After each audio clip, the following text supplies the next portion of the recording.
Good morning, everyone. I wanted to honor the work of the people who are at People's Park today with Homeless Connect and with the Higher 253. I found one of my favorite poems by Marge Piercy, an American poet, called To Be of Use. And I want to honor them by reading that. They won't hear it, of course, unless they come back and listen to the transcript, but here it is. The people I love the best jump into work head first without dallying in the shallows and swim off with sure strokes almost out of sight.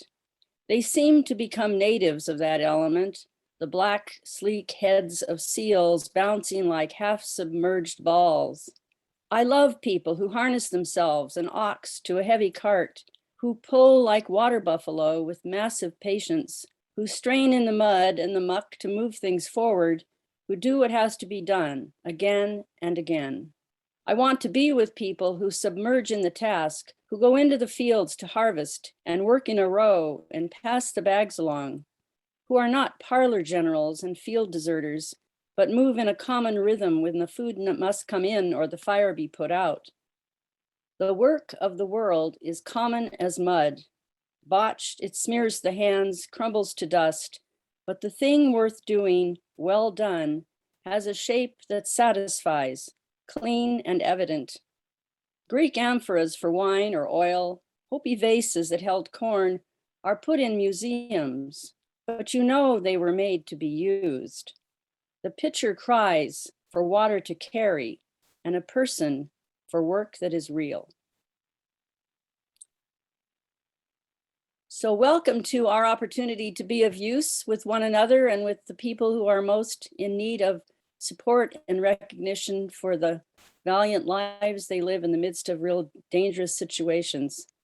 So to remind everyone, I think I recognize almost everyone here, but we do have a set of norms for our use of Zoom just to keep ourselves muted when we're not speaking and to keep our videos off when we are doing other tasks, but to encourage everyone to have the video on as much as possible for our interactions.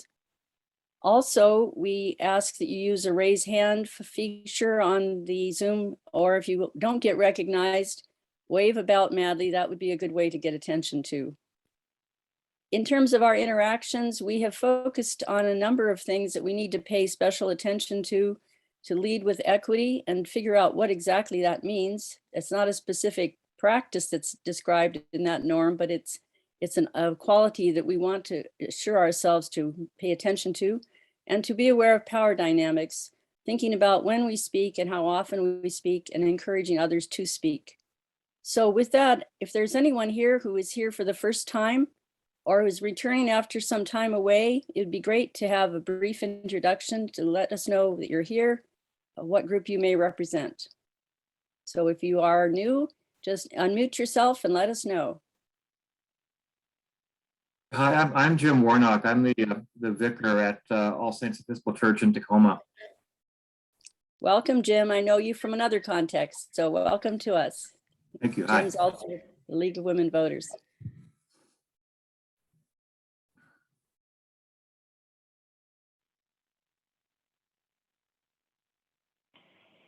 Hello, I'm via phone.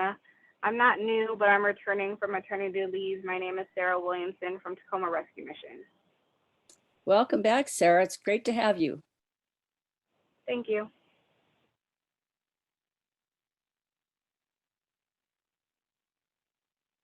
Good morning. I am Karen Irwin. I'm from the Tacoma Pierce County Health Department with the communications team.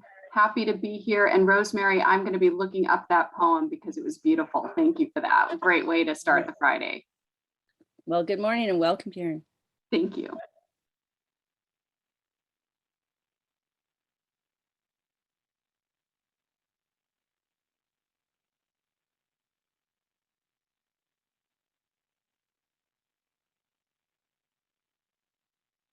Well, if you are new and you haven't introduced yourself yet, we'll have an opportunity later in the time together to have conversation with a few other people. So hopefully you'll meet some of us and make connections. And if you are interested in interactions but don't have very many contacts with us yet, you can request that by using the chat. And in fact, we use the chat for continuing conversations and to make announcements It is retained, so you can save it at the end and have it immediate access to the information there. So with that, I'll turn it back to you, Rob.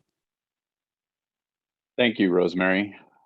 So let's get started with our regular weekly segment about this week on the streets. So for those who are joining us for the first time, this is a excuse me, a segment where we ask people who are doing direct outreach and those who have houseless people living in their neighborhoods to share what they're seeing on the street, what has changed this week, and anything that they think would be pertinent to the group of advocates and providers who are in today's meeting to know. So I open the floor again if you want to use the raise hand function or raise your physical hand. I see one hand up now. Go ahead and share what you have to say. So I'm sorry, I don't remember your name on the phone. Sorry, I'm Sarah Williamson from TRM. Thank you, Sarah. I wanted to give a brief update. So far at the mission, we've had about 5 different successful move outs that I wanted to share on the call today. We've had about 2 or 3 veterans going into the Ording Tiny Homes program. We've had 3 people, to my knowledge, get tickets to go back to their homes out of state. And we just had another individual move into a nursing facility. That is great news.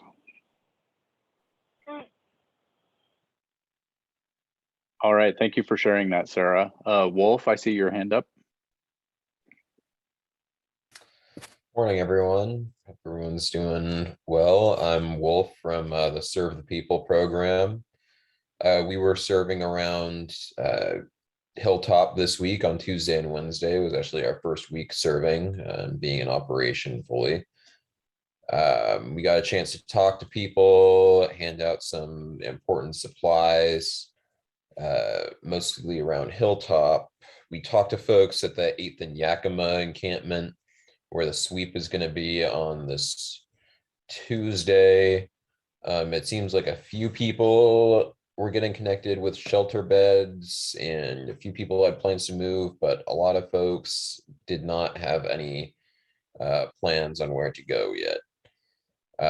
So we're planning on being there on Monday and Tuesday morning to help people move. We're in whatever capacity we can do that. The other big thing that we talk to folks about is that, as they say, winter is coming, and it's starting to get cold and people are getting cold, and they don't have, they need tarps and other supplies to keep rain out of their shelters. They need better sleeping bags, blankets, warm clothes, jackets. So we're going to be doing a warm clothes drive to help collect some of those items, but that's definitely something we can think about. Tarps is a big one. That's hard to get donated because not a lot of people have just extra tarps lying around, but they're really important for keeping rain out of tents.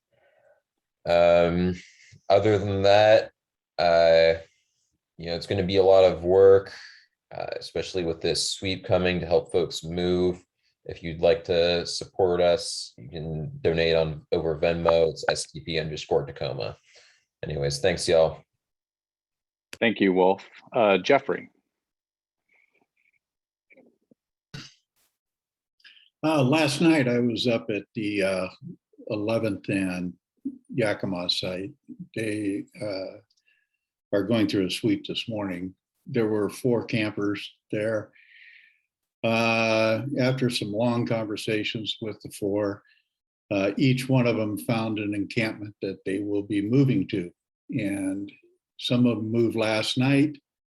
I haven't heard anything yet this morning.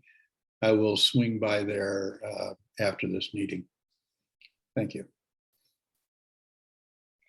Thank you, Jeffrey. Roxy? Good morning, everybody. So I wanted to share about our next homeless outreach resource event that we've been doing. So this will be our third event since we became one of the homeless street outreach teams with Pierce County. So we'll be doing it the last Tuesday of the month. And from now on to actually, we will just be doing it the last Tuesday of every month going forward anyways. And we hold it at the Tacoma Recovery Center, or a lot of people know it as the Recovery Cafe on 9th and MLK. And these past two ones, we've usually just go around to the local encampments within walking distance and invite everyone to dinner.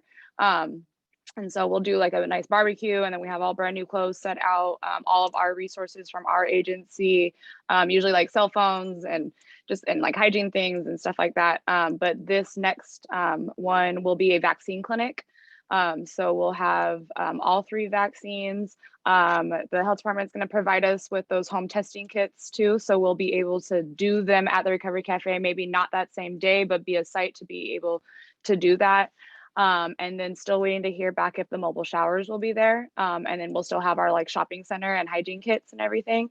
And so we, with having all 3 vaccines being present, the health department and I were talking about not wanting to take away the autonomy of folks being able to choose which vaccine they would like. Even though the Johnson & Johnson makes the most sense because it's a one shot, I don't want to make that decision for folks and decide that's the only vaccine going to be there. Tentatively, they are planning on bringing 50 vaccines. If we need more, then they can accommodate that. It's just we didn't want to over prepare for the amount of shots going to be there and then have them be exposed to being wasted or anything. So feel free, I'll put my contact in the chat too. So if anyone wants to reach out specifically, if they have any feedback from folks of knowing like more Pfizer, Moderna, Johnson, like if anyone knows that information, that's really helpful. I'm sending my outreach workers out to go talk to folks specifically about that before next Tuesday. But yeah, so if anyone would like to send their folks that way, it is open to the public for anyone that would like to come. We hold it in our parking lot too, so it's safe and outside.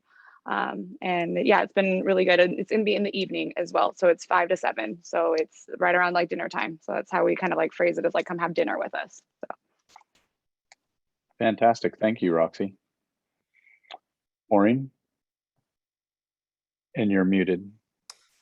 Thank you. That's So your one time. I have something good for everybody in that we've got 240 of the $50 cash cards for getting vaccinated, people who are experiencing homelessness. Those are already distributed. They match vaccine clinics in shelters, including some day centers, and one outreach team right now. And because Associated Ministries is waiving its indirect on the $50,000 Department of Health grant that we were awarded, we will be able, they're only, instead of $7,500, they are only taking $300. So coupled with what we had in the grant for cash cards, and as you may know, we had staffing money in there, but we've converted that to cash cards as well, because Jan Runbeck and I are doing this along with Verna Lilly and Christine Lindquist's help, working with the health department. And we will have an additional 210 cash cards to put out. So our hope is everything gets used by the end of September, and we're just matching up cash cards with key people at the clinics, at shelters, day centers, and outreach teams. So yeah, it's nice to have something hopeful. So thanks Thank you, Maureen. So. Fantastic. And let's wrap up this week on the streets with Mike Boister. Real quick, just to follow up with Maureen. We were able to get testing done here at Beacon. Tested 19 people with all negative, which was, it was, let me say it this way, a big prayer for me because I didn't know what we were going to do if we had a positive. And so I have communicated the $50 gift card thing, and everybody's excited. So we're going to be doing vaccines on Monday at the Hype Center. Health department's going to be there, so everybody wants that $50 gift card. So Fantastic. job. All right, so if anybody has anything else related to this week on the streets, feel free to drop that in the chat. And a reminder again, Rosemary already mentioned it, but that is an ongoing resource. So please share anything that you think would be useful for the group in the chat as well.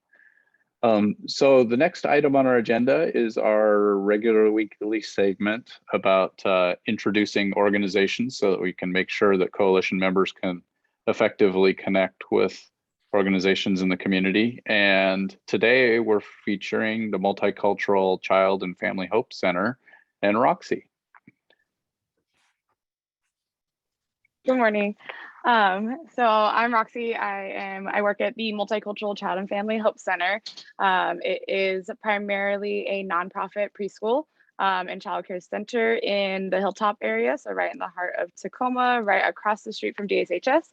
I've been on these coalition meetings for a while now, and we have started to really embed homeless prevention into our agency. So Maureen and I have been talking a lot more often, and it just kind of seemed fit to introduce what we're doing here. A lot of people don't know what we're doing, and so we always kind of end these little short talks with, you just got to come here and see it and feel it, because it's very different than a lot of other centers. So childcare centers aren't typically where you would think of to introduce and involve into the conversation around homelessness.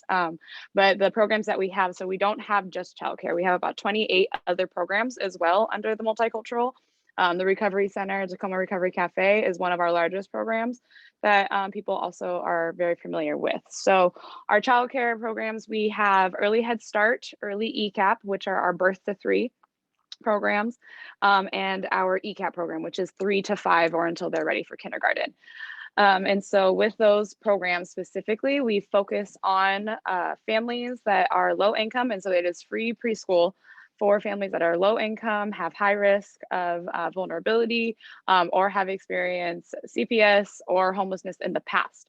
And so with us being a center that primarily focuses on that, we are able to have our hands on interrupting trajectories for families and children, because we know when they grow up in the foster care system, then more likely they will have a chance of experiencing homelessness or substance misuse and mental health crises or extra support.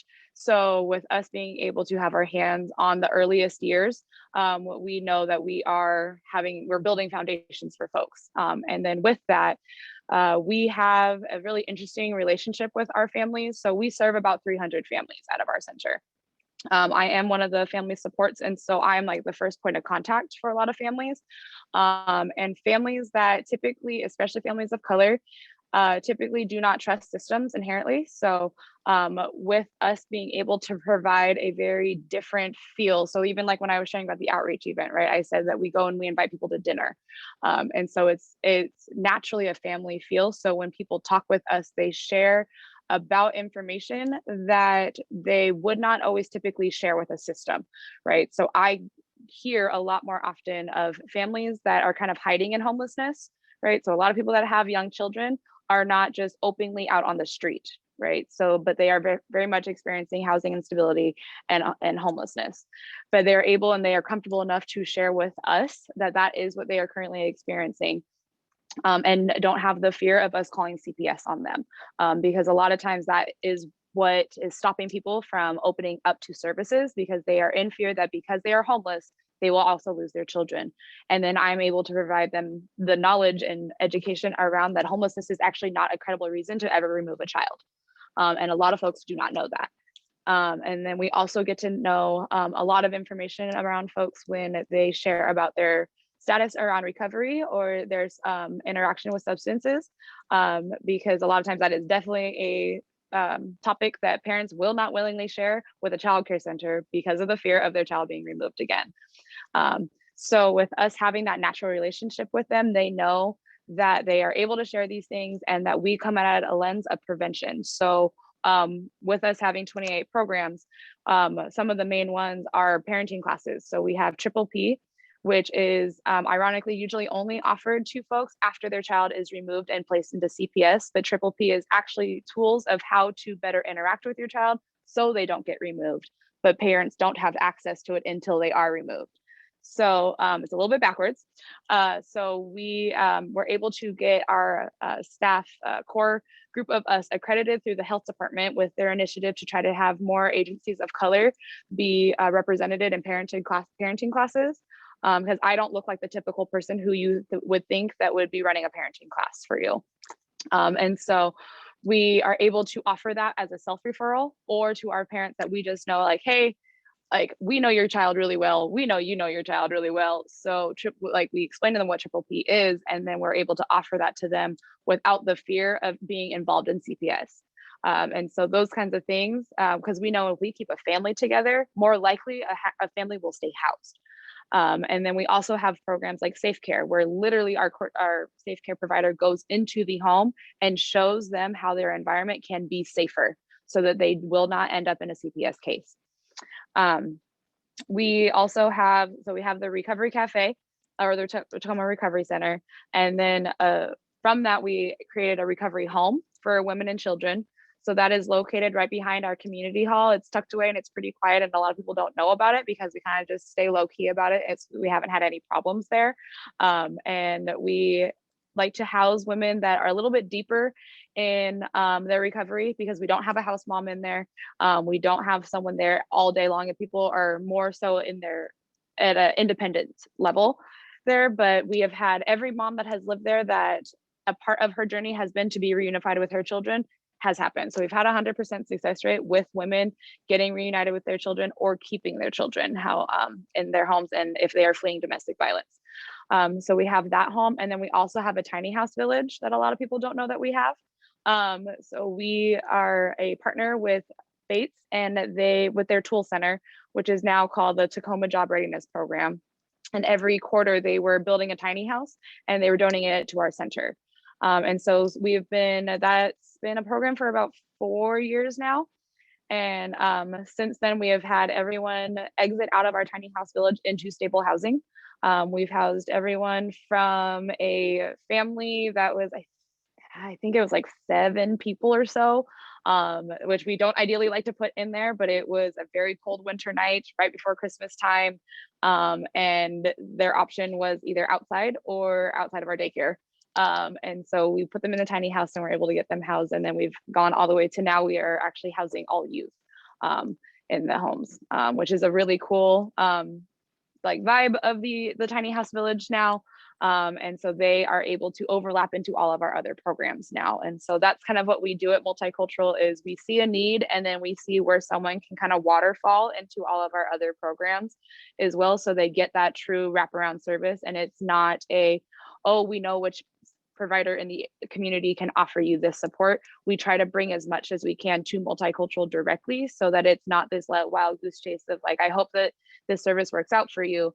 Especially when people are vulnerable and in crisis state, asking someone to do a list of even just like 3 agencies is a lot. So we bring it to them within our case management instead and just become very, very equipped case managers and navigators so that we can be there. And depending on the level of intensity that they need, we will hold their hand all the way to an appointment or give them the autonomy and have the independence and be able to operate on their own more so. We have a youth mental health groups too. So a lot of our programs too are going to be with the lens of how can we change the trajectory of the chance of them exiting to homelessness eventually. Or we are working with people that are directly homeless already. So our youth mental health groups was a program that was started around an unmet victims needs grant from Commerce. And then we have just kind of shaped it into our own spin on how mental health for especially youth of color should be approached because it is not always, it needs to be a clinical, you went through this crisis or this trauma. And so therefore now you need to have these meds and these counseling sessions. That is helpful and that is very needed, but that's not always the full answer. So sometimes just having someone that looks like them or has shared lived experience being a significant person in their life can go a very, very long way. So when we talk about mental health, we share with them of that even like going on a hike, that is mental health. If you are doing it with the right intentionality and the right purpose and with the right people, that can be, you know, something very different. So we have a group that we pick up from the day center and they go with us, and they had never even gone down to the waterfront before. So us sitting around at the water and discussing traumas was way more beneficial than them being told to clinically go speak to someone in talk therapy. Let's see, where am I on time, Rob? Am I okay? So if you can wrap it up, that'd be great, but it's all great information. So that's like our main programs really that'd be super relevant to this group. We do have our street outreach program, like I had shared. So we are building that. We are new to the game with like street outreach. We were, I think we received that grant because we do serve people so uniquely, and we have our touch on so many people that are homeless that may not be like exactly who you think of. And so we are still navigating that program and really getting like into it in the nitty gritty. So all the advice is welcomed with like how to operate that well. I already put my information in the chat for how to get in contact with me. And we are open to any kind of, you know, partnerships and advice and moving forward like that. So. Fantastic. So do you have a second for a question or two? Yeah, of course. Great. So we'll start with Teresa. Well, I never should have asked you to come and talk about it for 5 minutes, Roxy. That's great information. And I have a question about the tiny houses. How many do you have? So we have 1, 2, 3, 4, 5. Yeah, we have 5 in front of our daycare, and then we have 2 behind the Recovery Cafe. Well, I would be delighted to come and talk with you more about that sometime. So I'll be in touch. Yes, of course. And that's open to everybody. We always say you got to just like come here and you got to see it and feel it and come dance with us and get some joy too, because a lot of people have been cooped up and have not had a lot of joy in our agencies over this past COVID experience. So come dance and move and hang out with a bunch of kiddos. Changes your day. For sure. Christina, I see your hand up. Hi there, Roxy. I'm from Tacoma Rescue Mission at the Adams Street Family Shelter. I was just wondering, this is a question I have for like all programs, but like what your referral process is like. If the tiny homes are open to, like what their eligibility is for your program. And then also if it would be possible for us to like schedule for some families maybe to come, or if we bring some families over, who would we get a hold of to schedule like, to have that happen, like a bus full of socially distanced families? Right. Yeah, so my contact is in the chat, so feel free to reach out to me directly for any needs for referrals like that. Currently, our tiny houses are all full, and the recovery home is full, which is great. We have also partnered a lot with the Adams Street too. So with enrollment, so right now we're currently enrolling for our preschool. So we have brought like an enrollment day to the Adams Street shelter. And so we'll just set up all day and hang out with families and enroll them into the preschool program. And if we have enough families out of the Adams Street, we've done transportation before. So we'll provide our bus or our van, and we'll pick up the kiddos from the Adams Street and then drop them back off after school too. So we've done that in the past. And then, yeah, with anyone interested in any of our tiny houses or the recovery home, if you just reach out to me directly, I can send you the application, and we hold everyone for even if we're full. And then we'll reach out when we know that we have availability coming up, and we'll just check in on people. We also use that as a way to just kind of have our hand on folks. And even if we don't have availability, we'll reach back out just to see how people are doing, to let them know an agency is still here and present for them if they ever needed anything. Okay, thank you so much. Yep. And thank you, Roxy, for joining us again this morning and sharing so much. We may want to have you back for a longer segment at some point. So really appreciate your sharing this morning. Great. Of course, thank you. And I'm gonna have to hop off this call, so I have to hop into another Triple P call. So thank you, everybody. Have a great day. So let's shift to our next item in the agenda, and you'll recognize a familiar face on the screen this morning because Garrett is back to join with Mike Boyster to talk about the current status of the Pierce County Shelter Plan Work Group draft.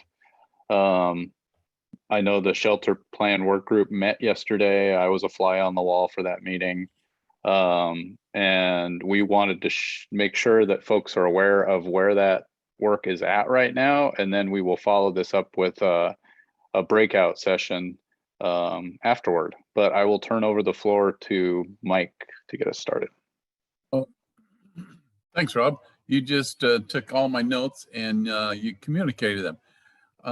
So yes, I'm going to say that we had a very good meeting yesterday. I don't believe we've had a bad meeting. Garrett and Bree lead those meetings, and in my opinion, we get a lot of things done. But based off of some of the meetings that I've had, people wanting to know more information. And so Garrett's got a meeting, I believe it's at 1 o'clock with the steering committee. And so I was able to snag Garrett for a little bit of time for this meeting to just bring us up to speed from his leadership point of view. So then we're going to break into sessions. Garrett, I believe, has a couple of questions that we're going to use. And then I'm not going to take any more time. Garrett, it's yours. Thank you, Mike. And Mike's been a steady hand on that committee. So there's, boy, I should know this, 7 committee members. Most of them are pretty deep in the world of shelter operations. I'm going to do a presentation, which I don't normally like to do, but I'm just going to kind of punch through a few items, and then maybe we can have a brief question answer. And all right, and you said 15 minutes, Rob, is that real, or do I need to speed up? Yeah, that is fine. And then we'll follow up with 10 to 15 minutes of a breakout session. Excellent.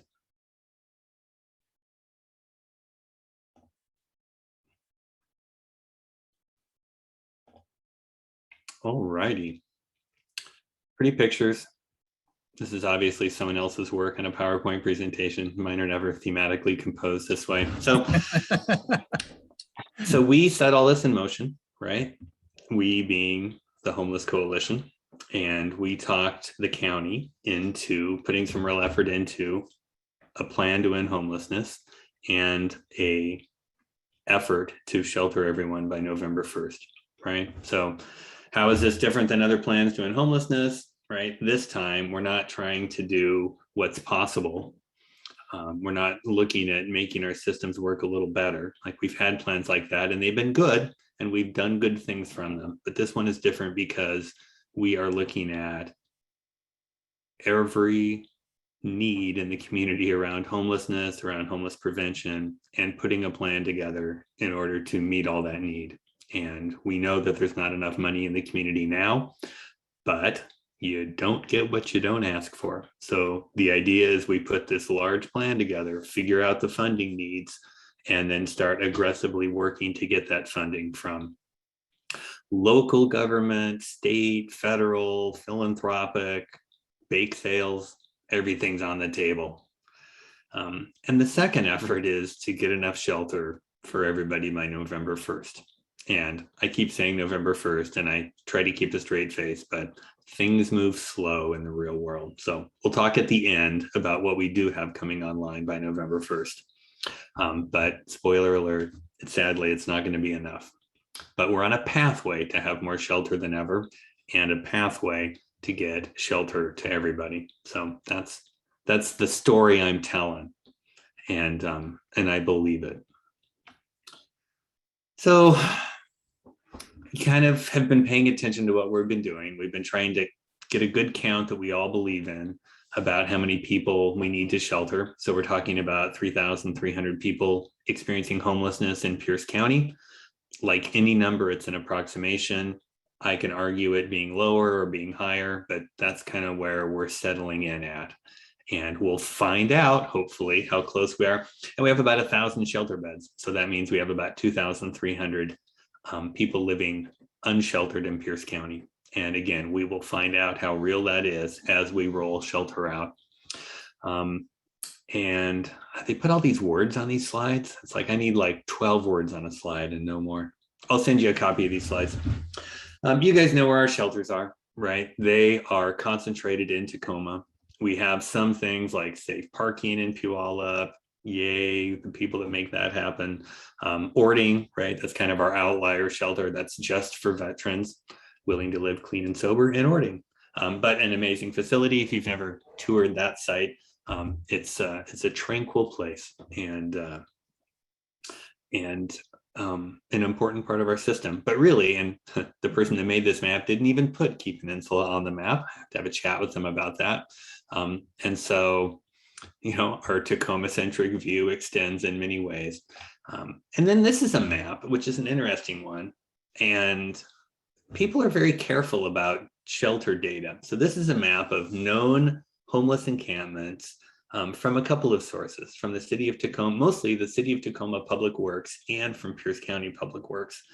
So these maroon and yellow dots are the different shelters or different encampments that are out there. So when we talk about where to put shelter, like to jump back to our shelter map here, I think as a whole, we don't really want to have a bunch more shelter in downtown Tacoma, right? It's much more appropriate to, for a gazillion reasons, we all know, to have shelter closer to where people come from. And the story that we need shelter near services is somewhat true, but also somewhat not true. And services can be brought into shelters. So you don't need to have access to the food kitchen when you have food delivered to your shelter. So we are anxious to see more shelters go more where people are choosing to live and where people come from.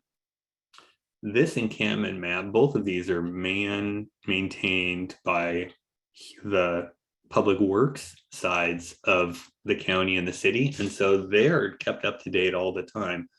I have never seen the Pierce County one before, nor did I even know that they had it, nor were they really willing to give me all of the detailed data. So they gave it to someone else because of their concerns with identifying actual locations because of harassment that can occur.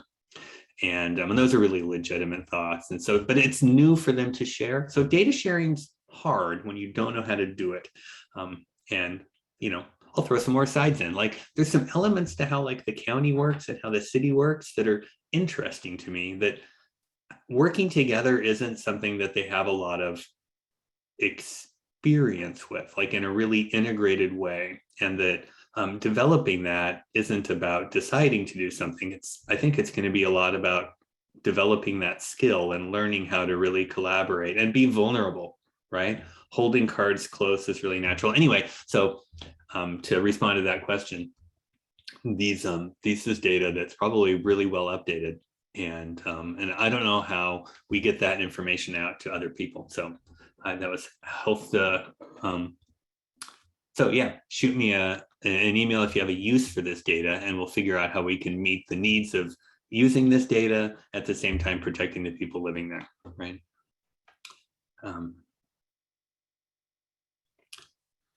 Let's say, so we're looking at data, obviously, to figure out the size of the need, where people are coming from. We're also doing a shelter survey. So this is a survey of people living unsheltered or sheltered, but experiencing homelessness. And we've had about 100 responses so far. And our goal in this was just to learn a little bit more about what type of shelter we need to create. Right? We have good shelter, they meet needs, but they don't meet everybody's need. And so the goal of basically learning more, right? So we asked a lot of questions, and well, not a crazy number, but, and we've gotten some really good responses. Comprehensive Life Resources and Vallejo Vocation are the two organizations that have done the most to collect this information. It's very Tacoma-centric though. And a little bit youth-centric because so many of the folks were connected to Comp's Hype Center and to Vallejo's Beacon Shelter, although not everybody, quite a few older adults because of Comp's, you know, outreach work. So if you're interested in doing some of this surveying of people experiencing homelessness, just give me a shout and I can work with you on getting you that information, how to get the survey. But just interesting things, you know, like 39% of the folks said they're not very likely to try shelter. And that's going to be an uphill battle for us. And again, I think highlights the importance of making sure we're listening to people experiencing homelessness so we make shelter that they're not so hesitant to enter. And we asked like, well, you know, what's important when you're looking at a shelter? Location was really big. Cleanliness, right? The reputation of a shelter, and all of that makes good sense. Those are things I care about too when I look for a place to live. And we asked the reasons you don't go into shelter, and a lot of folks don't trust staff at shelter, and so that's frustrating and not an easy thing to figure out how to solve, right? So some of these things need deeper dives, and no ride to a shelter, which I think we all know. Like when we decided as a community to put a shelter in, Norpoint Center, a lot of us were like, that's going to be tough to get to. And so, transportation is important, and things we know, right? Tough to store my things. That's why I might not go into shelter, or just you don't know what you're getting into. And I know that one as well. Like I have anxiety about things I'm not familiar with. Okay, how am I doing time-wise? I better speed up. We also did a community survey. And so not just asking people experiencing homelessness what they need from shelter, but as you know, one of our big challenges is the NIMBYism and the hesitancy to have people experiencing homelessness in your community. Because why would you do that when you can just push them all into the hilltop? So we asked folks in the community, like, what should we be spending money on around homelessness? What do you think of having a shelter in your community? All through an online forum. And I'm going to put the link to that into the chat. Actually, do that right now. And we've had 1,504 responses as of yesterday to this survey. And you can go in and take a look at that. You can share it with friends and family. And again, our goal is just to learn a little bit more. But when we ask people, what should we invest in for homelessness? Number one is mental health. Number two is drug and alcohol treatment.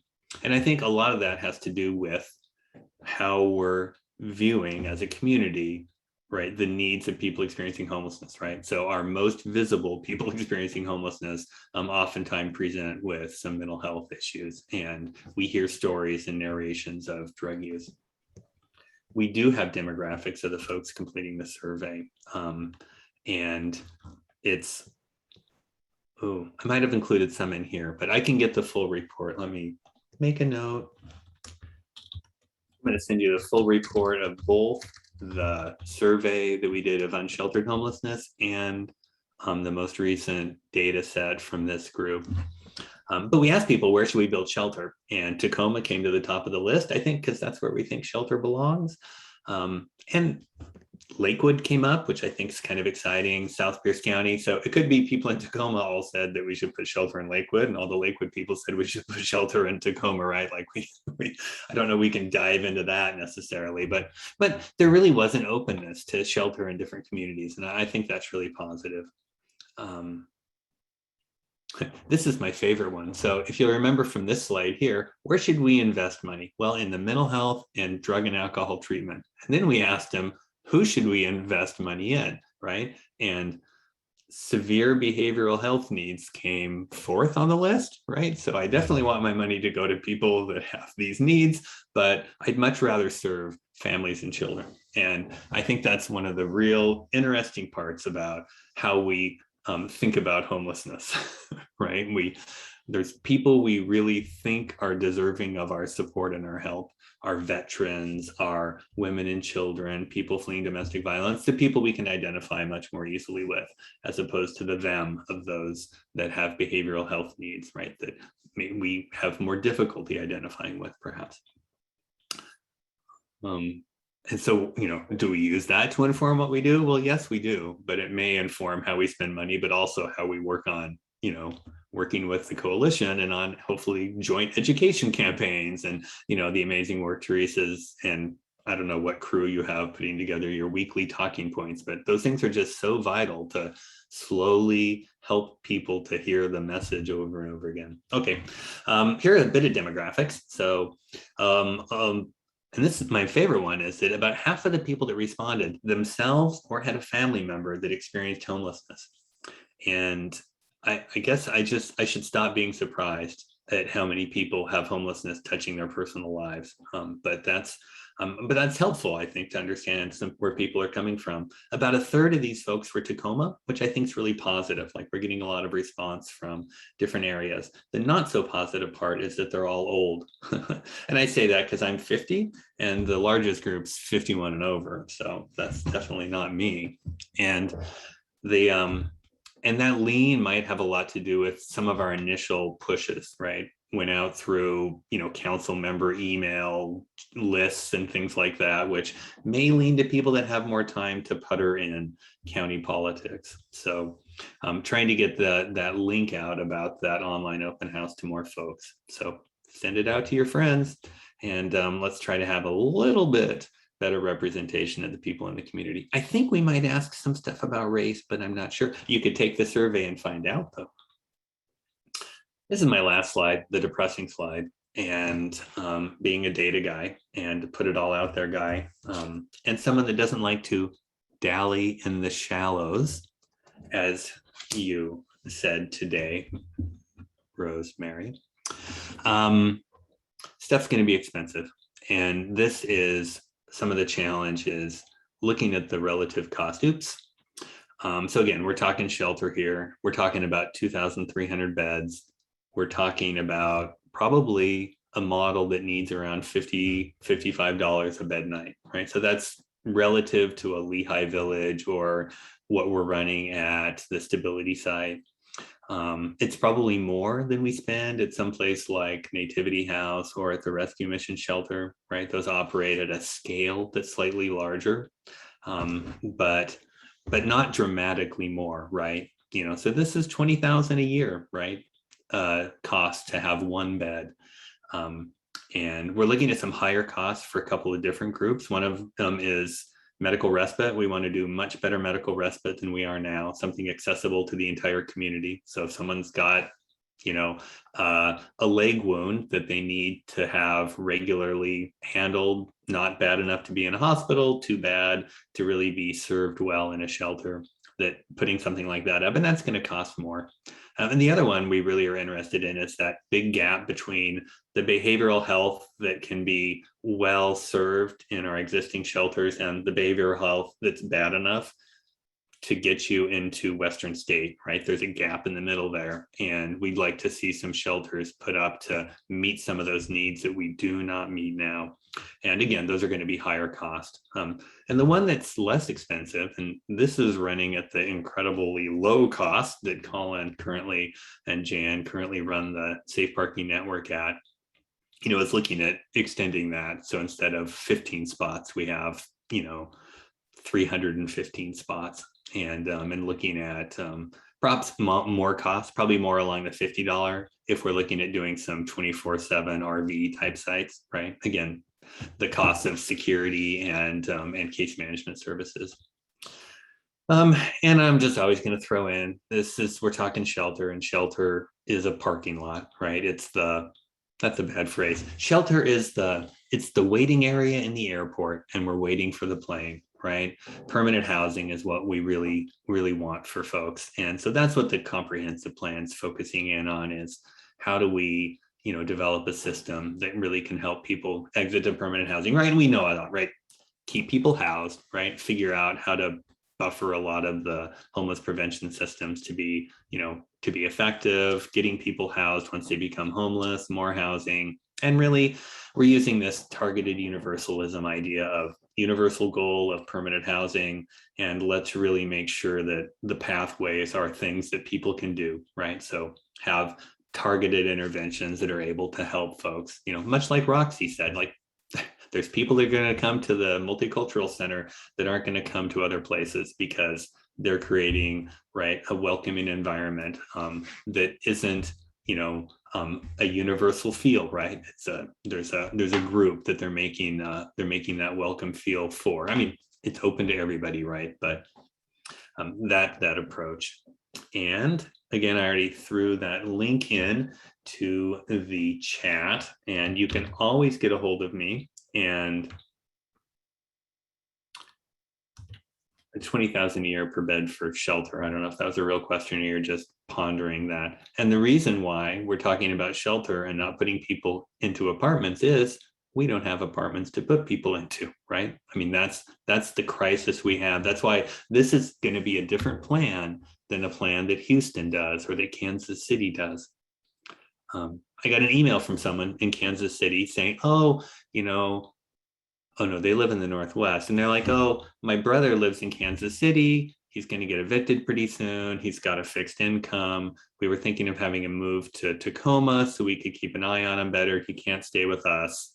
And I'm like, what are you, insane? Like, on a fixed income and you want to move to Tacoma from Kansas City? I mean, you can rent a 3-bedroom house for $890. So said my Craigslist apartment search in Kansas City, right? And so they have a different plan to address homelessness there than we do here because of the availability of housing there. So I've got time for questions, but I'm going to give you my questions for you in your breakout sessions first. You get to pick one of 2 that you can talk about. And these are 2 conundrums that I have and that our committee has and we've been talking about. So they're deep questions. The first one is, I gave you those numbers and the chances of us getting enough money to run shelter. So we think it's going to take about $15 million in startup costs, capital, and about $35 million a year to operate the shelter we need. And we aren't going to get that kind of money right now out of our community. And so what do we do? Right. So that would be over a 3-year period, say, right? I need, what's that? $120 million.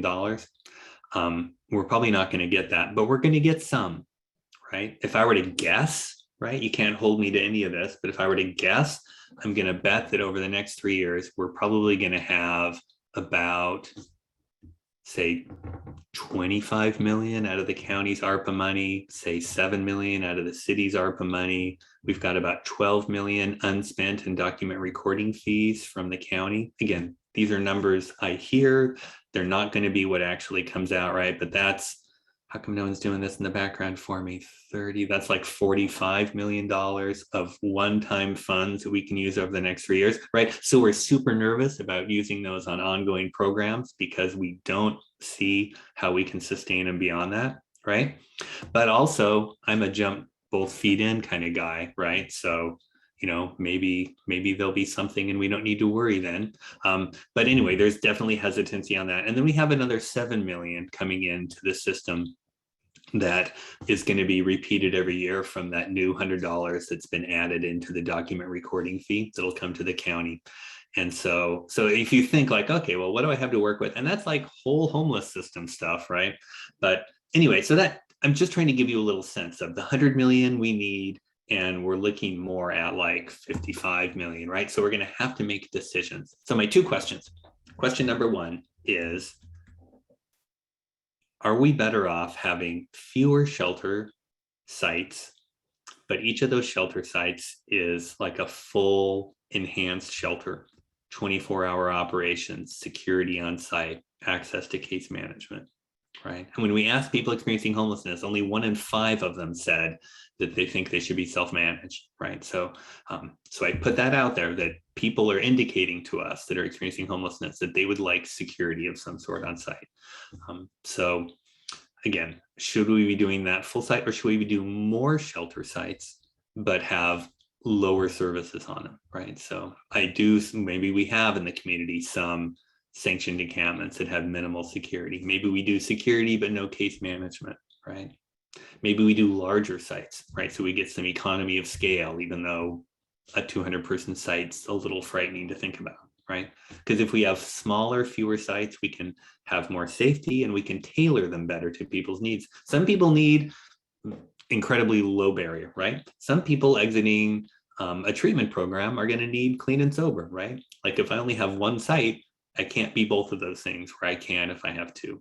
So that's one question, is how should we approach this? Really, really good sites and just search for more money as hard as we can, or we'll always be looking for more money, or, you know, again, that's that other approach. And the second question I have that you can answer or not answer, you don't have to do both, you can kind of pick one or the other. When I say smaller, what am I looking at? That's a really good question. It depends a little on the site, Jonathan, and that might be something we have more conversations with the Lived Experience Coalition, with people experiencing homelessness. We tend to think about the size of encampments that we encounter as sizes that people might be comfortable with, but really we're bantering around the number 60. Although certainly 80 or something like that, and other sites might be smaller. Safe parking, probably smaller. So that's input I'd love to have if you've got some great thoughts on that. The second question is, how should we prioritize the shelter we roll out? Right, we're not going to come out with all this money at once. We are not going to have enough shelter for November 1st. But what do we prioritize as we roll out? Larger sites? Do we prioritize things that are ready to go right now? Do we prioritize geographic areas? Like, look, there's nothing in Spanaway. You need to make sure that you prioritize that. Should we look at groups we don't serve well, right? Look, there's nothing for people with, that have been kicked out of shelters because of mental illness, right? So those are my two questions, is what should we be considering as we think more lower service, fewer higher service? Again, looking for money always. And how should we prioritize the rollout? Are there things we need to make sure we're putting at the front, right? So those are questions of priority. So I put both of those questions in the chat. And there's some other things in the chat that I've lost track of. Are we asking people who are experiencing homelessness? Yes, we are. And so we have that initial survey out.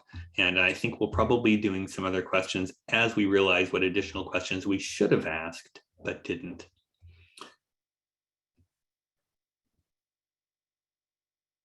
I agree, Zanita, it is cheaper to permanently house. Unfortunately, the availability of housing units in Tacoma and Pierce County limits what we're able to do to get people moved into permanent housing. So that's one of those realities. And we're trying to do some economics kind of analysis to determine how realistic it is, right? Like if I was Houston, I'd be putting tens of millions of dollars into rapid rehousing, right? That's a super effective solution for a lot of people. And there's housing stock that would actually be successful with that. But I think, when we're going to try to run numbers on it, right? Because that's ideal. Permanent housing is so much better than shelter. So those are my questions. Jonathan, you want to ask your question before we get started with the breakouts? Yeah, sure thing. I just wanted to clarify that there's other people named Jonathan on here that aren't me. I shared out the link with some other LAC folks, so they might be asking questions under my name. But I also want to just like to your point, Garrett. So we have a genuine housing stock like crisis here in Tacoma, Pierce County, right? So it's not like, in King County, other places where they say there's no housing, but there's abandoned buildings everywhere being filled up. There's a genuine housing stock crisis. I just wanted to make sure. All right. Thank you, my brother. Yes, definitely. There's what's available for someone that's going out trying to rent something right now. And then there's buildings that we could convert into more housing. And those are kind of two different things. So I'm really just talking about the move in, ready to lease to somebody kind of spaces, not necessarily the abandoned building that we could get some capital and build some more affordable housing with, which is we're talking about, right? Like that. The core strategy is more housing, more housing, more housing. All right. So Garrett, can you take down the screen share? And then what I'm going to do is I will put us in smaller groups of 5 to 6 people. I think with where our agenda is at, we'll spend, so it's a judgment call. I want to spend at least 10 minutes in the breakout room. We could certainly spend 15 if people want it. I do know that we have some government folks on the call who were expecting to be on the agenda around 10, which was a minute ago, but we can be flexible. So can I kind of get an indication from folks, at least on screen? Would you like to have 15 rather than 10 minutes for the breakout? I see a couple of thumbs up. Let's go ahead and do that because I think this is important. And please, in each of your groups, have someone taking some notes so you can drop them into the chat, because that's the useful part of this, is that we can gather the information. And so let me set up the rooms briefly here, and we will go then until 10:15. All right, I'm going to create the rooms. Again, please have somebody taking notes in your room so that you can drop them in the chat when we all return at 10:15. Let's have a good conversation. Well, welcome back, everybody. Hopefully that was good conversation. I'm assuming that was not enough time, so it's never enough time. But please, whoever was designated to take notes, drop your comments in the chat. And Garrett's going to stay here for a moment. I don't know if folks have a couple of questions for him before we move on to the next items in the agenda. If so, please use the raise hand or wave or somehow let me know.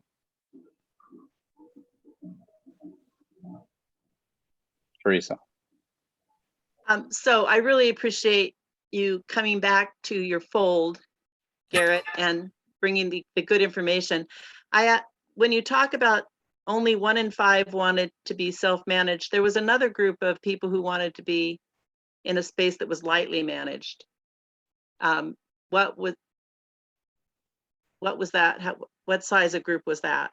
So we didn't ask the question well enough for me to be able to tease that out. I was just actually was digging right now for that survey report. So I'll see what that question is, and I'll put that in the chat or email it to the listserv, you know, what that actual full question was. So I think we asked, boy, now I'm embarrassed. I don't have that right in front of me. That's okay. So I guess the other point I'd make is that I wouldn't like to see us base our decisions about what kind of shelter is needed based on such a small sample, even though it's a good place to start, because of I also really appreciate the way you frame it, which is these are the limitations of this survey. And that makes a lot of difference to me when I'm hearing data. So thank you for that. And let's keep gathering data and keep our options open.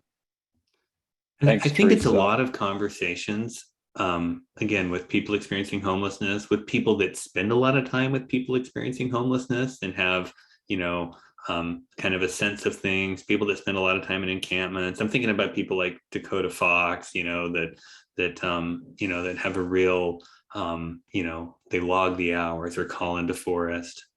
So yeah, I don't know how the decision will eventually get made by the shelter work group. And sometimes it doesn't matter what decisions I mean, that's coming out all wrong, but you know, that we flow recommendations up and funding comes out, right? And you know, our goal is to have the best programs we can make.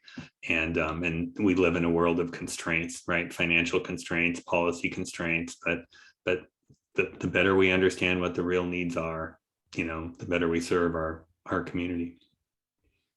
Harold, I see you have your hand up. Yes, thank you. So it goes back to the survey question, and I would just propose that instead of a survey, you bring people into the table and listen to their voices or go to where they're at. Self-manage is a tricky thing because we were just in our workroom. Somebody mentioned that I forget the name of the group guy.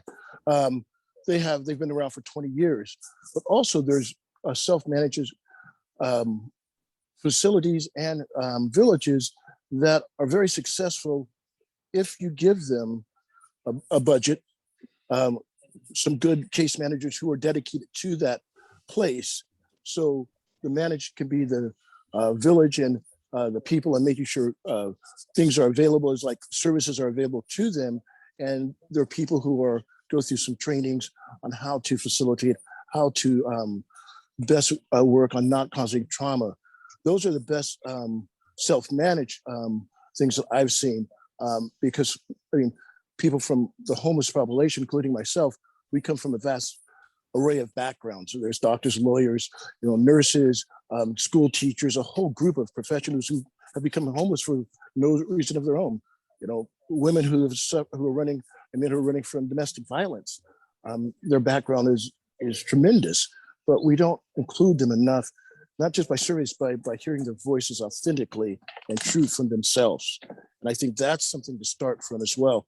And yes, we can collect data, but ask yourself how many people in that time are going to not be around to benefit from that data being collected. Thank you, Harold. And Colin and Wolf, both of you have your hands up. Let's quickly go through your questions. And then folks who have other comments and questions, please use the chat. So Colin. Yeah, I just really want to quickly touch on, we had a really good conversation in our group. Garrett, thanks for bringing these questions.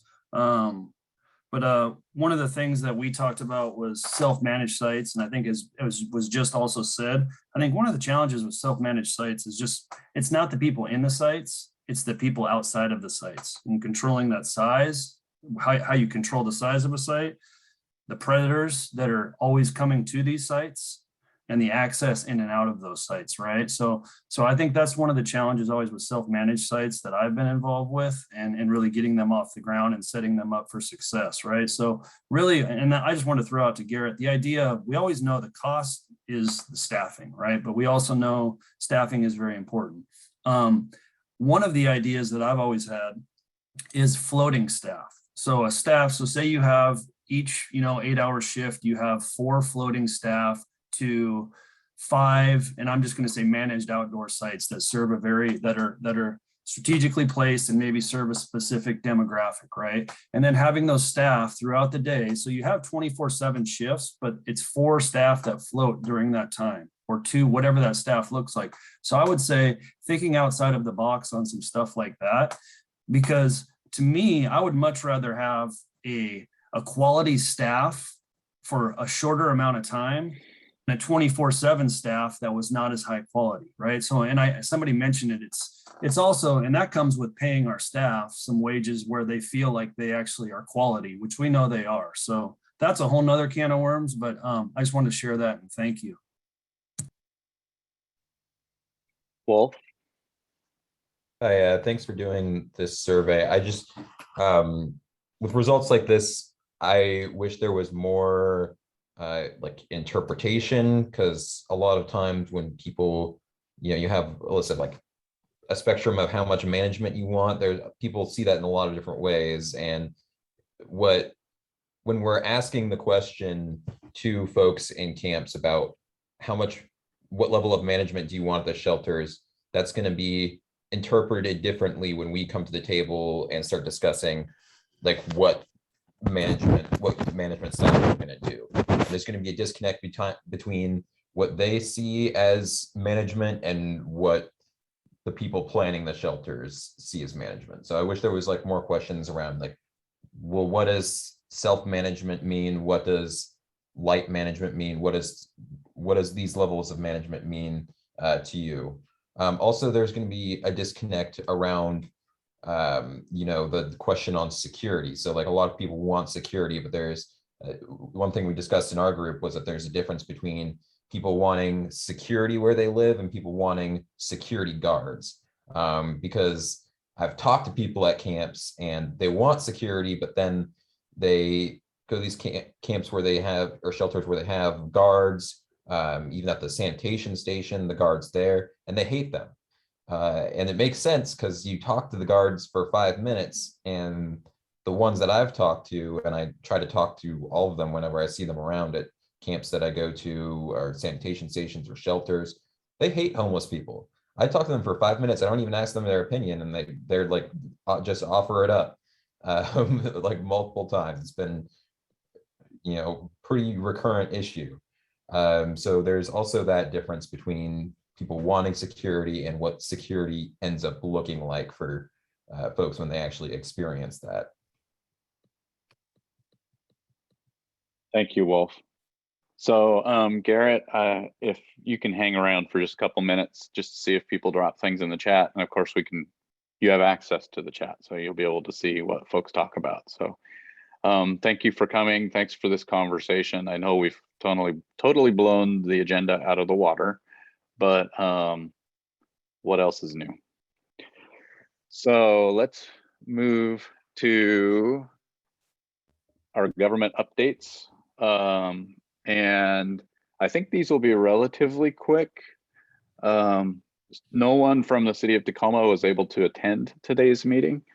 And Tegan Tidball did send me some information regarding the city's effort to help with the isolation and quarantine situation. I know we're going to talk about that separately here shortly, but I will just relay that she said that the city helped provide a site to use as a low barrier isolation sites for individuals experiencing homelessness who test positive for COVID and cannot access other shelter locations. They're negotiating a facility use agreement and hope to be operational next week. So I'm sure that there will be more that we can share regarding that from the health department. So let's shift over to, do we have anybody from Pierce County on the call with an update today? Hey, Valerie. Hi, Valerie, go ahead. Okay, so a couple updates from homeless. Jeff Rogers is on vacation, so he asked me to pop in. Our continuum of care notice of funding availability is open right now. It is on our website, so please consider applying. It is for transitional to rapid rehousing, and permanent supportive housing. So please take a look and apply if you're interested in continuum of care funding. We did get word this week from HUD that we did not receive the Youth Homelessness Demonstration Program for the 5th time in a row. Spokane did receive theirs, but I won't even lie, I did totally cry. It's 5 years of blood, sweat, and tears down the drain again. But we are already meeting to discuss what improvements need to be made for next year. So we will just keep pushing forward until what is meant to be is to be. So for rental assistance, we have already spent 76.43% of our funding for our Department of Treasury, which is just over $15.8 million for that bucket of money. We are at 48.66% or $26 million for our state allocation, and we've already spent 3% of our American Rescue Plan funds. We are issuing our request to the Treasury this week or next week to receive an additional $23 million in American Rescue Plan funding. That letter came out yesterday, and we immediately started working on it to get it turned around. And we are preparing to receive our state allocation on October 1st. And as you know, or may have heard in the news, there is additional dollars potentially coming from Build Better Back Rescue Plan as well. So lots happening. We have just sent out 797 referrals to providers while I was on this call. So folks are going to providers, and we have a goal of getting everybody processed by the end of the month, at least being notified that they're eligible so that we can prevent all these mass evictions. But just to put a little perspective for folks, as you hear different things in the news, Pierce County didn't have a rental assistance program last year, and we've already spent $56 million in the last 12 months just on rental, not admin, not operations, just on rental assistance. So from ground nothing to a very large, robust program in a matter of 12 months to this week. So just ahead. But I see a hand up, Catherine. I wasn't sure if that was for me. Yes, thank you. Good morning. So what happens, I know that with the funding coming out from September 1st forward, if the individual is being processed and the management or the owner does not want to accept the terms of the contract for no eviction or no increase in rent for 6 months, what happens then? Is the money just not dispersed? Yeah, so great question. So the September 1st requirement that is being referenced, so everyone else on the call is on the same page. Washington State Department of Commerce put out a requirement that any new applicant that has applied for rental assistance after September 1st, their landlord has to agree to no evictions, no rent increases. That does not apply to the 14,600 households who applied before September 1st, unless they are asking for additional months after September 1st. It is a federal funding requirement that we are held to. So for your question, Catherine, let's say they applied after September 1st, they are now being processed. Sorry, they are now being processed. If the landlord isn't willing to sign that paperwork, no funds are dispersed. Pierce County isn't issuing payment directly to the tenant at this time. I know in other communities, if the landlord refuses to sign that form, then the money goes to the tenant, and then there's no guarantee that it ever makes it to the landlord. So what we're doing is just working really hard to get all of our landlords to agree to those terms. Valerie, there's an issue with your mic, so some folks are having a hard time hearing you. So yeah, I'm trying to get closer, but I don't know how to fix it. So okay. Were you able to hear me, Catherine?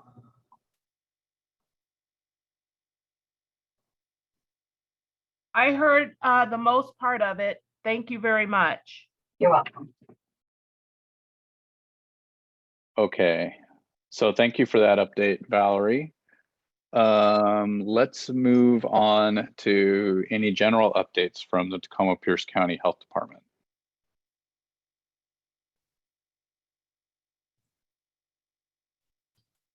Good morning, everyone. Kewan Woods here at Tacoma Pierce County Health Department, Incident Commander for COVID Response. So our updates for this week around our vaccine, there was a clinic that took place on September 15th. It was successful, 4 folks vaccinated at TEMS. So good news there. We also have an upcoming vaccination event on September 23rd at both Tacoma Rescue Mission and Nativity House. Or excuse me, they're being canceled, excuse me, due to outbreak. So not upcoming, on 9/23, both Tacoma Rescue Mission and Nativity House's vaccination events are canceled. But our vaccination teams do plan to return to work as soon as some of the shelters come off of outbreak status. So we'll continue that work as soon as possible. This summer, good news, between shelter vaccine events and food bank events, we've helped get 350 unhoused and other vulnerable people vaccinated, which is a really great number. So thanks to the team for that. And for this one is regarding the encampment on South Yakima on the 20th. I'd like to invite Jenny on if she's out there listening to provide an update around that. And then I'll come back to provide one for testing and isolation and quarantine. Thanks, Kiwan. Hi, everyone. This is Jenny from the health department. Just wanted to let you know, based on your input in the last couple of weeks meetings and bringing to our attention the upcoming sweep on the 21st around the South Yakima area encampments. We've mobilized a team internally to go and offer vaccines to those who want them. That's going to be on Monday. I realize this is right the day before the sweep, but we just got this stood up as quickly as we possibly could. I am hoping that this emergency response is just the start of sort of a relationship with the outreach teams to continue this work in a more concerted approach, and I will continue to work on that. But the details for the 20th are that, and we're meeting with TRM and CLR. I'm not supposed to use acronyms, but I think everybody on this call knows Tacoma Rescue Mission, Comprehensive Life Resources, and CMAR. Thanks, Rob. And our clinical teams, I'm going to facilitate that just to iron out the details. But Monday morning, so the 20th, we're going to have a mobile team partner with Tacoma Rescue Mission with some support from Comprehensive Life Resources to go out there from 11 to 1 and offer vaccines to those who want them. So I want to encourage everyone, please let me know if you have questions, but I want to encourage everyone on this call to let folks know about that. And I'll be sending an email out to the outreach team's distribution list that I have so that, again, I know it's short notice, so it's important to message about these things. And so this timing is less than ideal, but if folks are out there today, if your teams are out there today or over the weekend, please do talk to folks about that and encourage them that there will be a team offering vaccinations on Monday there. I think that covers it. Do folks have questions for me? I don't see anything or any hands raised at the moment, Jenny. Yeah. Thanks, there's Rob. Mike. I see Mike. Are we still on for hype? I believe so. Yeah. Okay, that was my question. Sorry. Yeah, no worries. Anne has been working with, I'm hoping you're looped in, but has been working on with Jake on that, and that should still be a go as long as you're not having any outbreak. It sounds like testing went great, and that's fantastic. So Maureen says another reason to have more than 72 hours notice on sweeps so we can set up mobile teams. And absolutely, it's also on us that, I was working with CMAR and others to get the direct to encampment approach going. And we had not been mobilizing an internal team towards this effort. And then when this sweep came up, I said, come on, you guys, let's do this. And so I'm thrilled to say that our clinic team, jumped at it. And again, that's why I said I'm hoping that this is sort of a one-off emergency. This is not just a one-off response, but this is, let's see what we can do on the 20th. But then I will make sure that our clinic team is building ongoing relationships with the outreach folks and see if we can put some more direct to encampment vaccine outreach on the docket for the rest of the year. So thanks, everyone. Thank you, Jenny. So would you like me to continue, Rob, or is there something that you needed to state? No, if you would like to continue, that'd be great. Okay, thank you. So regarding, thanks again, Jenny. Regarding testing, we're reserving our Bionex Now kits exclusively for schools and shelters now. So we will be maintaining an inventory that will be specific to addressing those populations. Our testing branch also just received approval to pass out $30, $25 gift cards at Project Homeless Connect event tomorrow to incentivize COVID testing as well. So that's exciting that we're able to provide some assistance there. And then regarding our isolation and quarantine activities, we currently have 18 beds available. So looking forward to placing some folks out of the event today, depending on what we hear. Fingers crossed that there won't be any positives, but if there are, we've got some capacity there to try and address. And I know we had been talking a little bit about and digging into the data with the shelter group earlier in this week about where we were serving, and just wanted to provide an update to the percentage of who we're supporting unhoused versus housed people for isolation and quarantine. And currently our efforts have served 78% of who we've been placing have been unhoused, with only 21% being the unhoused. So just to back up the statement that I made, that we're servicing that community at far larger volumes than we are the rest of the population. Thank you. So since you're here, Kiwan, do you want to talk about the current status of isolation and quarantine? So we can put that off the agenda as well. Absolutely, Rob. As you mentioned, we've been working very closely with Tegan in the city of Tacoma to identify a low barrier location for isolation and quarantine, which has been, something that has been in hot pursuit for us, right? I mean, understanding that like I mentioned, we do have 18 beds available, but we're quite clear that there's some criteria that needs to be met, and those that sometimes that don't meet that criteria may screen out. So that's why we've been pursuing this lower barrier option, which is going very, very well right now with the city of Tacoma. Although it will be a temporary option, it may be an opportunity for all of us to pilot this experience and continue to work in the background while we have the weeks of relief to work on something that can be maybe a more sustainable solution going forward. But this is a great start, for us in working with the city to try and secure a location in which some of those folks that are lower barrier to entry can take advantage of. Great. So thank you for that update. So do folks have additional questions for the health department regarding isolation and quarantine that we can address at this time, since we have folks on the call? Mike? Yeah, sorry, Kiwan, sorry. With Garrett's information and all the encampments that were identified, okay, we talk about Tacoma, but there's other locations. I think Jenny made a good point of not just this campsite at Yakima, but we need to take a look at more places in which we can do as well as in the county. Okay, and that picture that Garrett gave is a really good picture of where everything is at. So that might be a resource that we could use again to do an IQ. Okay, but that's a county, not the city of Tacoma.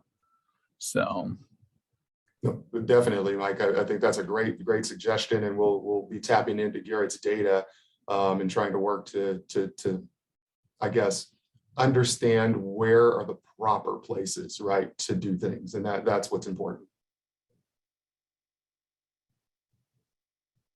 Thank you. Well, thank you for being here today. Let's move on to our next group in the government updates, and we have Jody from the Department of Emergency Management with us. Jody, did you have anything that you wanted to update for the coalition? Well, thank you, Rob. It's a pleasure to be with all of you. Maureen sent me a lovely note that said, "Hey, we've been having this placeholder for DEM and you haven't played with us. So now you're all stuck with me." And Rob and I realized we knew each other from a past life, as I am a recovering public information officer in my past life.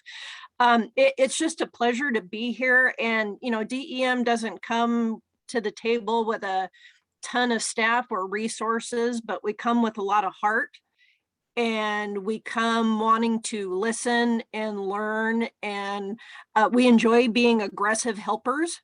So we will jump in where we can to assist all of you. And I think in the FEMA world, I think there may be some opportunity as funding, you know, we all need funding to address these issues. And we're seeing something happening in FEMA now where in the world of mitigation in the past, projects and grants have always been given based on like structural retrofit or other things. But now they're starting to shift their focus to things like climate change that give us a better context to maybe leverage some of those funds to support the work that all of you are doing. So I'd like to kind of get creative. You know, it's nothing that's would drop in our lap anytime soon, but if we can start to leverage these funds as summers get hotter and winters get colder, you know, how can we leverage that to build a support structure around our community? So I'm excited about those prospects. And we, like I said, we subscribe to, you know, you all know the basics of social identity theory, and regardless of the context of someone's life, they need identity, they need community, and they need purpose.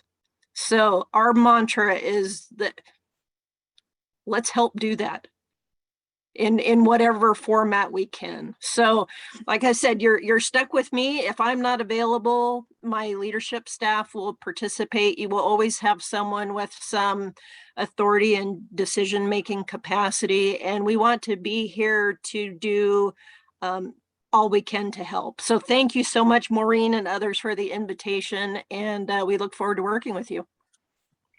Thank you so much for being here, Jody. All right, so I'm looking at our agenda and it's completely blown out of the water. So what I want to do is I think we will shift, and Maureen, would you like to take the floor with advocacy / whatever else you have for today's meeting? Sure. Okay, so some of this, I'm just going to do an update on the listserv. But the things for today, on behalf of the coalition, I have written a letter to the city of Tacoma on 8th and Yakima. And Rob, I'll just send it out on the listserv. The steering committee gave me and Rob authority to write this letter, and we've got a list of requests in it. I'm going to modify one of them given the possibility of vaccine clinics tied into sweeps, and then I'll just put it out on the listserv. We picked up everything that we heard last week in the chat, in the conversation, the work Teresa had done earlier, and so I think it's pretty good. There's that. The second thing is, we also have a letter on behalf of the coalition. I've worked with the shelter providers and to the health department on the isolation and quarantine request from the shelters. And so they have reviewed the requests. I've given a heads up to Kiwan and Jenny and Jennifer, the testing lead at the health department, so that they know this is coming. I don't think there'll be any great surprises in it.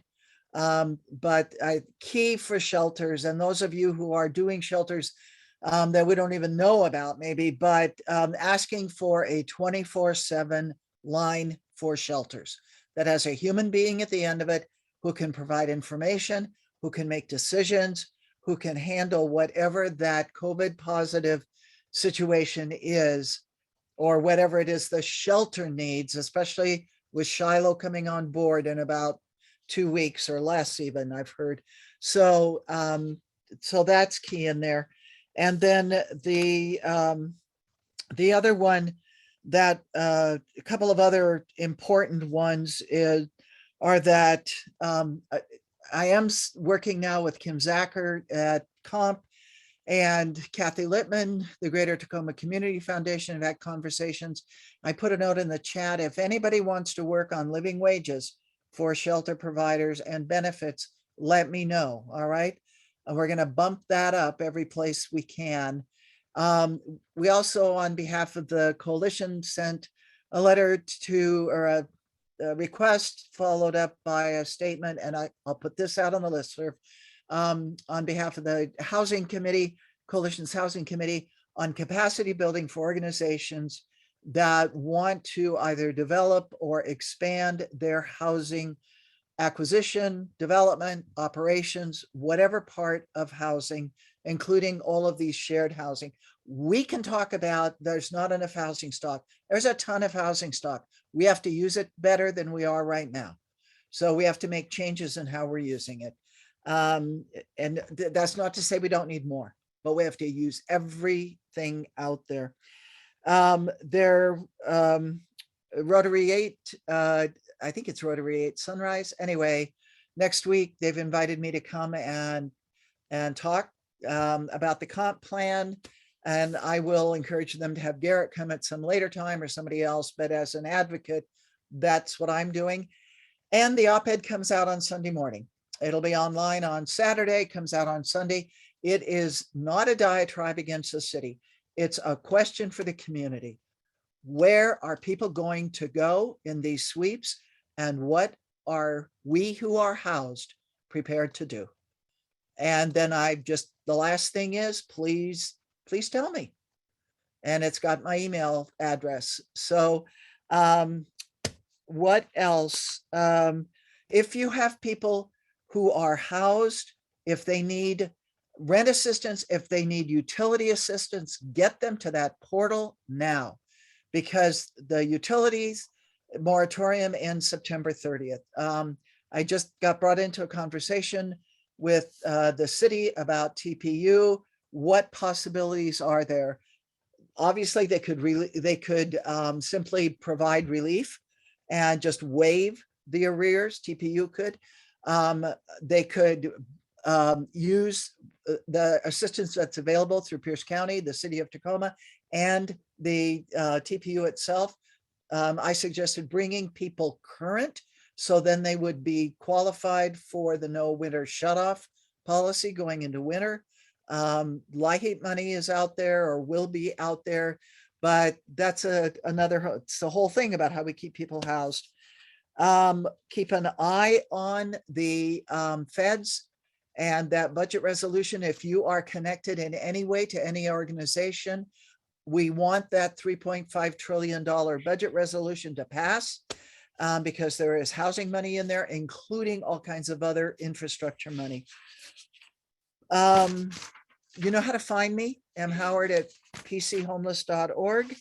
And yeah, it's a brave new world Fantastic. every day. Thank you, Maureen. Thank you. So let's quickly shift over to Colin. You have anything to share for the Safe Sites for All group? Hello.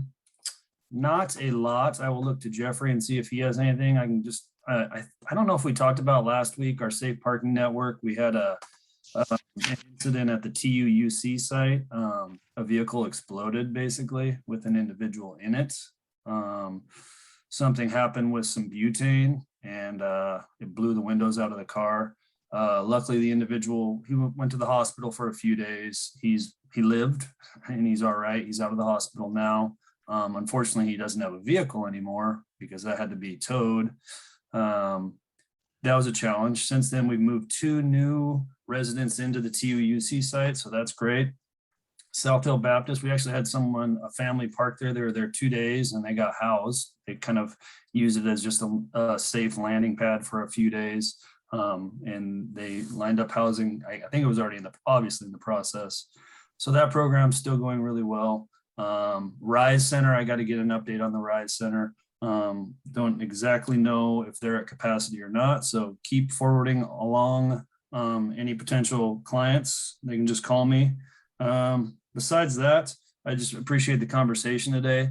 I was just curious if anybody, with the city of Tacoma not being on here, with the Yakima sites being going to be cleaned, cleared. I'm just curious, do we know what kind of options they're providing for what that you can't be here, but this is the shelter option we're giving you? Because I just don't know what that is. And I also don't know how they're clearing the sites if they don't have those options. So I'm just curious if anybody has heard what those options are going to be, or is it just more whack-a-mole type of stuff?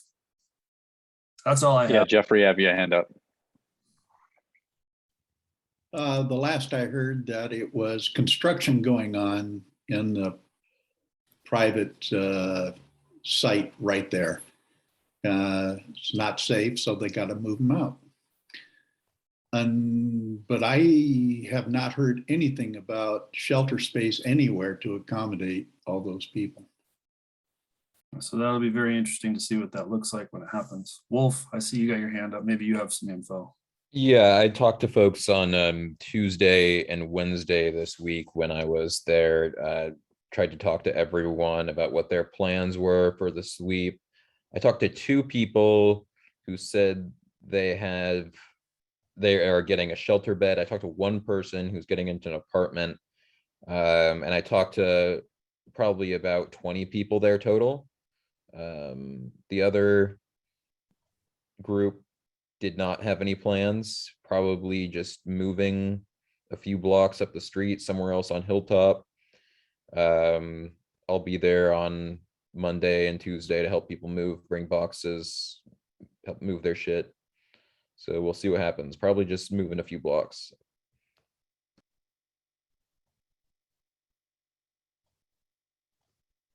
Just really quick, the last thing, thanks for that update. Last thing I would say is another question that I wish the city was here for is, so obviously it's not a surprise how that camp ended up there. It was there before. It's always been an area, they basically roll around that block about once a year. We've all watched it painfully for years.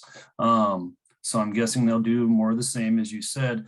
But obviously that was the hygiene center site, right? So I'm curious, is the hygiene center site that they have going away in that location? And if so, are they putting it somewhere else? Or I haven't heard anything about that also. Yeah, that's a great question for the city. Maureen? Last week, Keegan said the hygiene center goes away today. And she said she thought it was being moved, but she didn't know where. Right. And I haven't heard anything more. No, I haven't either. She said nearby, but I don't know what that means. Yeah. All right, so we've got about 6 minutes left in today's meeting. Trying to think of how we best use this time. So Rosemary, are there committee updates that you wanted to talk about today that would be helpful with a larger group? I don't want to put you on the spot though. Oh, just a quick thing. I just put in the chat, the Race and Equity Committee has had fluctuating membership, and we need to have a little restart on things. So I wanted to bring that to the steering committee to talk about direction. But I put in the chat a next meeting date. If some of you are interested in that, you can contact me, but to save the October 7th at 3 in the afternoon is the next date we would be meeting. And then I also listed an important forum series that the League of Women Voters is co-sponsoring with other local groups that's really raises up the voices of people in Tacoma and Pierce County in terms of the history of racism and where we go from here. So I really recommend that you chime in for those. They're all available free online and relate to our work very well. So that's all I'll say for today. All right, thank you, Rosemary. Why don't we open the floor for any kind of items for the good of the order this morning? It feels like this afternoon. Anybody have anything to share with the larger group? Maureen? The Housing Committee meets Thursday. Go to the website and this is the Coalition's Housing Committee focused on 0 to 30% AMI. We meet Thursdays at second and fourth Thursdays at 4. Go to the Pierce County website, our Homeless Coalition website.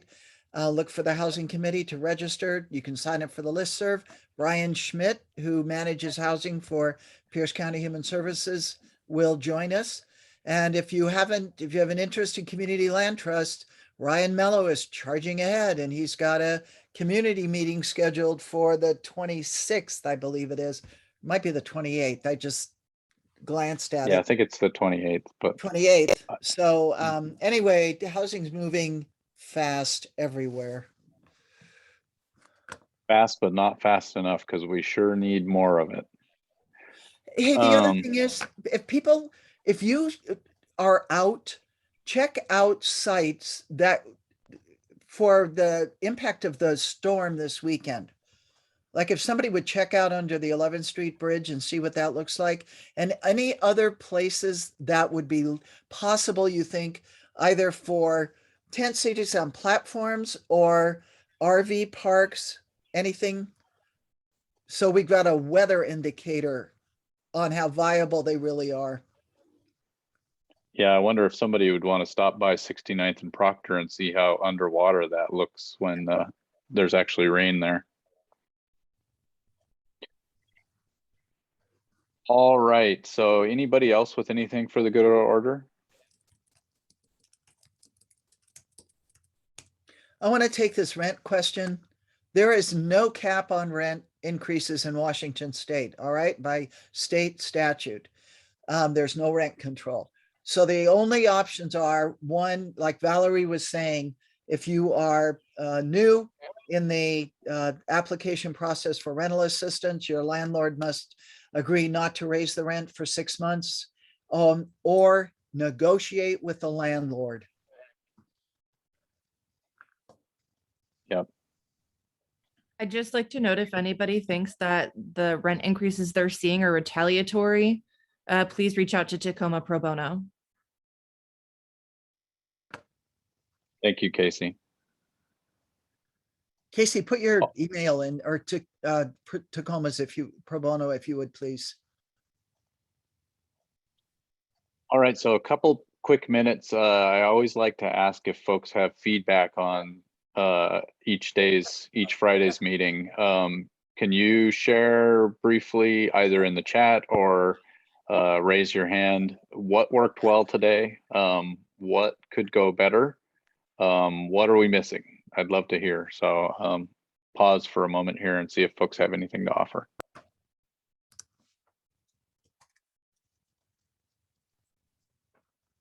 I hear you, Richard.